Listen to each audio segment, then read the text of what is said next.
তো একটা breaking news আসছে, কোচ কার্লো আনচেলত্তিকে রিয়াল মাদ্রিদ স্যাক করে দিবে যদি কিনা ইউসিএল এর পরবর্তী রাউন্ডে রিয়াল মাদ্রিদ না উঠতে পারে। এবং আপাতত কোচ কার্লো আনচেলত্তির জায়গায় জুন মাস পর্যন্ত দায়িত্ব পালন করবে সান্তিয়াগো সোলার। এই যে কোচ কার্লো আনচেলত্তিকে স্যাক করার যে একটা বিষয়, এইটা কিন্তু আরো একবার চিন্তা করছিল রিয়াল মাদ্রিদ এই মৌসুমেই। তখন তারা ভাবছিল যে পরবর্তী যে ম্যাচটা আছে ওই ম্যাচটা যদি রিয়াল মাদ্রিদ হেরে যায় তাহলে কার্লো আনচেলত্তিকে স্যাক করে দিবে।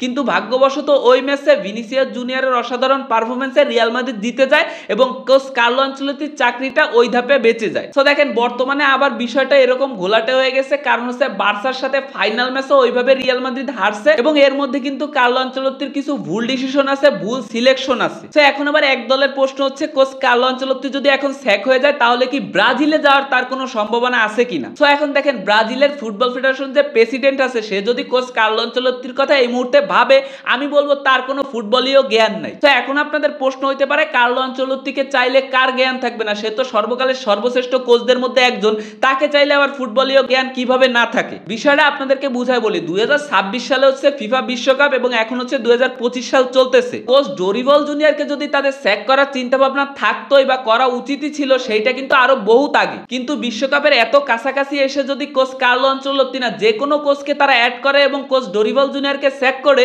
তাহলে আমি অবশ্যই বলবো তাদের কোনো ফুটবলীয় জ্ঞান নাই। কারণ এত অল্প সময়ে ব্রাজিলের দায়িত্ব নিয়ে ব্রাজিল টিমটাকে আবার গুছায় উঠাইতে পারবে বলে আমার কাছে ভাই মনে হয় না। ভাই এই দায়িত্বটা কোচ কার্লো আনচেলত্তি নিবে বলেও আমার কাছে মনে হয় না। তো ব্যাপারটা হচ্ছে, কোচ কার্লো আনচেলত্তি যদি রিয়াল মাদ্রিদ থেকে এখন স্যাকড হয়ও, তারপরেও ব্রাজিলের যাওয়ার অতটা সম্ভাবনা আমি দেখতেছি না। তবে হ্যাঁ, 2026 সালের পরে যদি 2030 সালের বিশ্বকাপকে নিয়ে প্ল্যান করার চিন্তা ভাবনা তার থাকে তাহলে হয়তোবা যাইতে পারে। এবং যাইতে যে পারে এরও একটা কিন্তু ভিত্তি আছে। কোচ কার্লো আনচেলত্তি কিন্তু এর আগে একবার ব্রাজিলে যোগ দেওয়ার কথা ছিল, একেবারে শেষ মুহূর্তে এসে কিন্তু এটা ক্যান্সেল হয়ে গেছে। আমরা অনেকটাই নিশ্চিত ছিলাম কার্লো আনচেলত্তি ব্রাজিলের কোচ হচ্ছে, কিন্তু ব্রাজিলের ফুটবল ফেডারেশনের বোর্ডে কিছু সমস্যার কারণে ওই সময় আর কার্লো আনচেলত্তি ব্রাজিলে যোগ দেয় না। তাই এখন যেহেতু কোনো সমস্যা নাই আর কার্লো আনচেলত্তি যদি রিয়াল মাদ্রিদ থেকে স্যাকড হয় তাহলে সে একটা ন্যাশনাল টিমের চিন্তা ভাবনা করতেই পারে, আর সেইটা অবশ্যই ব্রাজিল হলে তার জন্য এবং ব্রাজিলের টিমের জন্য ভালো হবে। কিন্তু একজন মাদ্রিদ সাপোর্টার হিসেবে আমি কোনোভাবেই চাই না কার্লো আনচেলত্তি রিয়াল মাদ্রিদ থেকে স্যাকড হোক। তার মতন একজন ডন অবশ্যই মাদ্রিদের দরকার। এবং মাদ্রিদের যে একটা খারাপ সময় যাচ্ছে এর মধ্যেও কিন্তু এই মৌসুমে আমরা অলরেডি 2টা শিরোপা জিতে গেছি।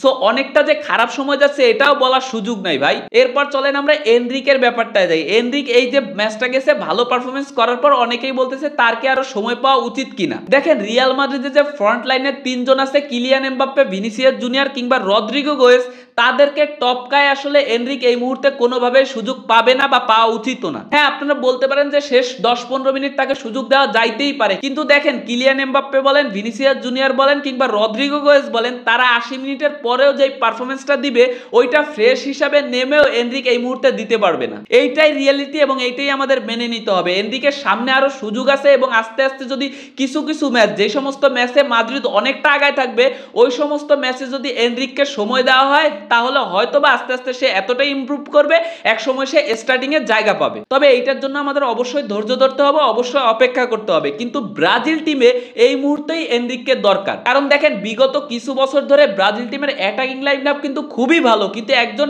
পিওর ফিনিশার, মানে যে কিনা ফিনিশিং দিতে পারবে, একজন পিওর নাম্বার 9 যে শুধু বক্সের ভিতরেই থাকবে, এরকম কিন্তু প্লেয়ার আমরা পাচ্ছি না। কিন্তু এনরিকি হচ্ছে সেই প্লেয়ার যে কিনা শুধুমাত্র বক্সের মধ্যে থেকে ভালো ভালো ফিনিশিং দিতে পারবে, সেই অ্যাবিলিটি তার আছে। একটা ম্যাচে কিন্তু এনরিক 90 মিনিটের মধ্যে বোধহয় একটা পাসও, সফল পাসও দিতে পারে না, এজন্য অনেকেই তার সমালোচনা করছে। কিন্তু ভাই আমি মনে করি এনরিক যদি 90 মিনিটে একটা বলে টাচও না করতে পারে, এটা নিয়েও সমালোচনা করার কিছু নাই, কারণ সে হচ্ছে একজন বক্সের প্লেয়ার। তাকে উইং থেকে মিড থেকে বল দিবে, সে শুধু শট করবে। এখন সেইখান থেকে যদি বলের সাপ্লাই না আসে তাহলে অবশ্যই সে একটা বল নাও পাইতে পারে। সো অবশ্যই এনরিককে নিয়ে 2026 সালে ব্রাজিলের প্ল্যান করা উচিত এবং রিয়াল মাদ্রিদে এনরিকের আরেকটু জায়গা পাইতে সময় লাগবে। সো আজকের ভিডিও এই পর্যন্ত। ভালো লাগলে সবাই লাইক কমেন্ট শেয়ার করবেন। ধন্যবাদ, দেখা হবে অন্য কোনো ভিডিওতে।